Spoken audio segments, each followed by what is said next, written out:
Sa biglang tingin at biglang rinig, ang pagsoli ng PhilHealth ng 90 billion sa National Treasury ay isang indikasyon na sila ay gumagawa ng maayos at malinis na trabaho. On the other hand, if you look deeper, it will appear na ang PhilHealth ay incompetent, tamad at hindi nag-iisip. As early as May this year, nagsoli na ang PhilHealth ng 20 billion. Bakit nahulaan nyo na ba kung sino-sino magkakasakit? At alam nyo na magkano ang gagastusin nyo sa mga nagkakasakit? May gana kayong magsoli ng pera.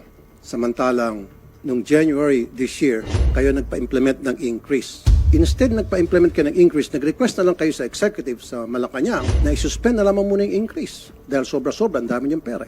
Sana palawakin niyo na lang yung mga health benefit coverage. Nandiyan yung sa mga maintenance medicine, nandiyan din yung sa dental, mahina yung pagtulong ng gobyerno sa mga mahirap na kababayan para mapangalagaan ang kanilang kalusugan. Sabi kasi ni Mr. Ledesma, very aggressive daw sila pag-increase ng case packages. Did I hear it right?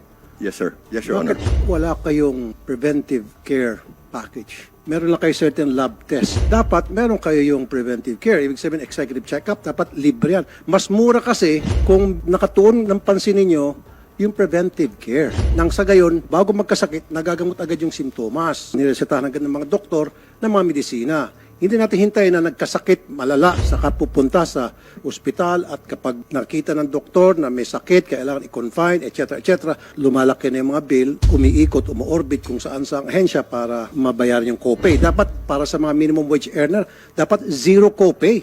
Thank you very much, Senator Tulfo, for the excellent question. No? Rest assured po, Honorable Senator Tulfo, we are looking very closely po at primary care prevention. Very, very important po sa amin yan po. Rest assured po. How about zero copay, especially sa mga minimum wage earners, sa mga senior citizens? For government po, Senator Tulfo, no copay po. No, even sa private dapat. Pag napunta sa isang private hospital, dahil siksika na sa government hospital, napipilitan itong mga maliit nating kababayan pupunta sa private hospital para magpagamot. Meron ako nababalitaan na gusto na magpa-angioplasty dahil kailangan talaga gawin yon. Malalaman-laman nila na malaki palang kanilang copay, umaatras na lang. Yung iba, umaasa lang sa gamot-gamot, sa mga herbal-herbal, and then wag ka later on, na-stroke, namamatay. Noted po, Senator Tulfo. We will look closely into that na yung private po. So dapat sa zero copay? Yes po. When will that happen, sir? We'll work as fast as we can, pero siguro a realistic timetable, Senator Tulfo, will be maybe around 6 months po before we can start implementing.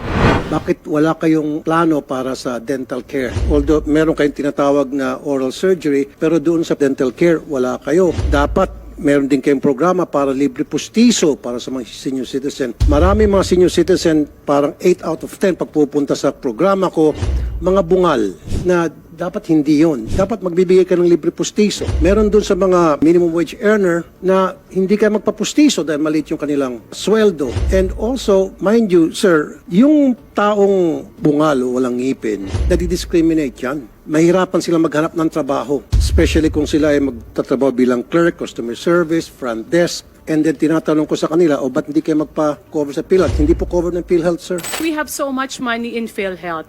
And sayang po kasi na hindi nagagamit natin ng maayos. Tama po si Senator Tulfo with his remarks as well as your remarks with regards to the dental. Ito po talagang nane-neglect. But I already talked to Press Mandy that I am very much willing to help with regards to the creation of what will include in the preventive program of the PhilHealth with regards to the dental health. Kulang kayo sa information dissemination. Dahil ito universal healthcare, dapat lahat ng Pilipino may trabaho wala, nagkukontribute o hindi, dapat covered ng PhilHealth. You lack in that department. Sana, sir, ipaalam nyo sa lahat ng Pilipino na all you need to do is register and you'll be a member of PhilHealth at nagkasakit ka kahit wala kang trabaho, wala kang contribution, covered ka ng PhilHealth. Bakit hindi kino-cover ng PhilHealth yung CT scan, MRI, ultrasound?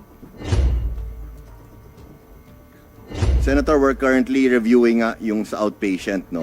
Ito kasi yung madalas inilalapit sa mga politiko, inilalapit sa amin. Noted, Senator Rafi. Pinag-aaralan po namin yan mabuti. And We're looking closely into that. Kailan po mangyayari po yun, sir?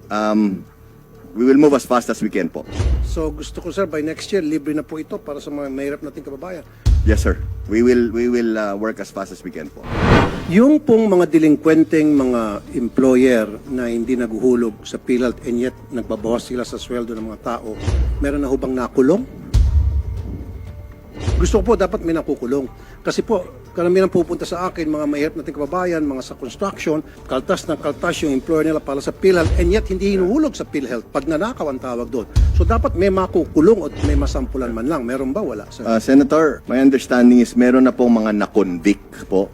Wala pang nakukulong. But what we can do, Senator, we'll give you the list, the detailed list po.